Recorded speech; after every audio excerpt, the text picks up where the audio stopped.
Donc, je vais considérer la réaction suivante.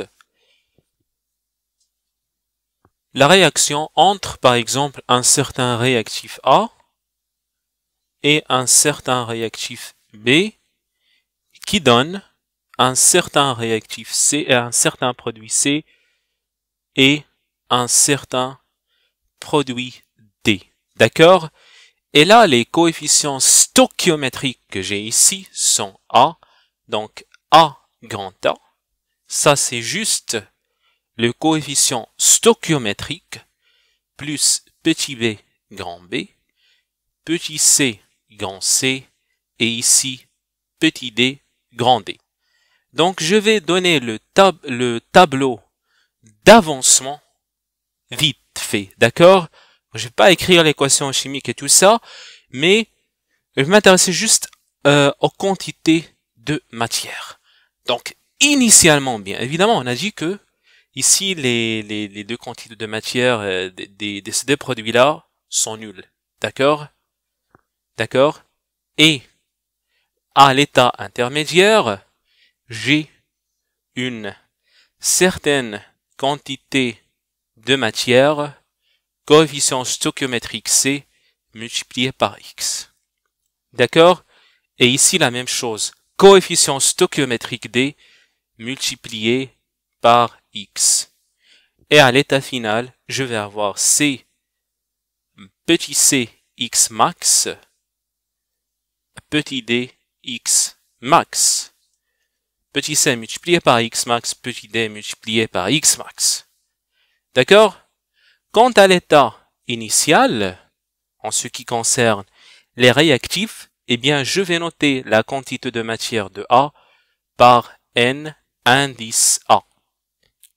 Et la quantité de matière de B par N indice B. En ce qui concerne l'état intermédiaire, eh bien, j'ai cette quantité de matière Na moins A fois X. Et ici, NB moins B fois X. Et l'état final, pour le X max, je vais avoir Na moins A X max. Et je vais avoir NB moins B X max. D'accord?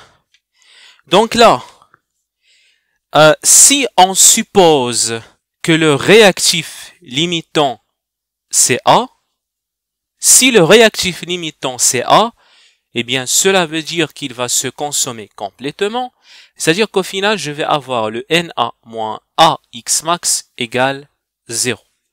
Donc je vais écrire que si, ou je vais plutôt écrire, eh bien, le réactif limitant ici c'est A, d'accord? Si c'était A vraiment. Donc je vais dire que le réactif limitant est A. D'accord?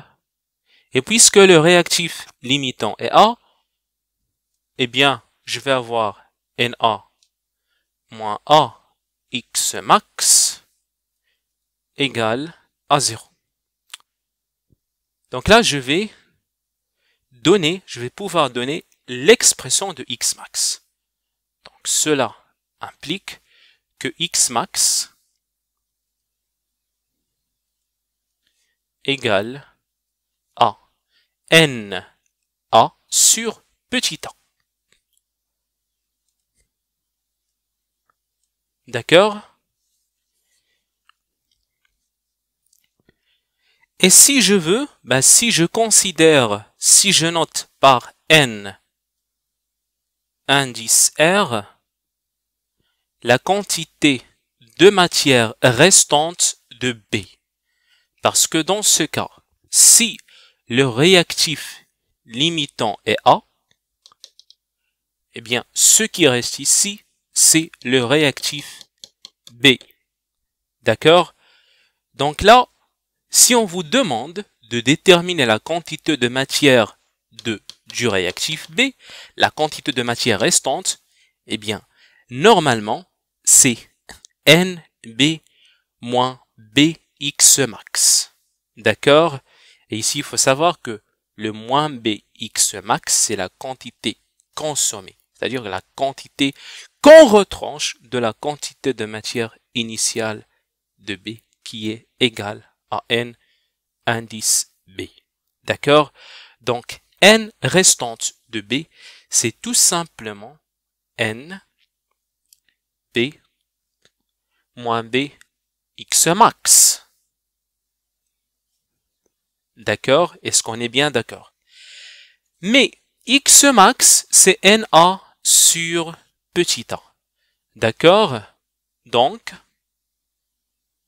on va dire que N R, c'est N B moins B fois NA sur A, c'est-à-dire moins B sur A NA. Donc cela implique que la quantité de matière de Na, si je la veux, je vais d'abord dire que c'est B sur A Na égale à NB moins NR. Eh bien, imaginez que si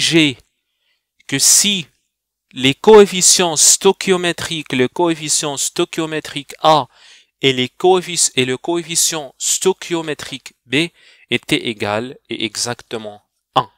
Donc, on va dire que si était égal ou égal à 1. Donc, on va dire que si A égale à B égale à 1 par exemple, eh bien, cela implique que NA égale à NB moins NR. Je rappelle que ce NR, c'est la quantité de matière restante de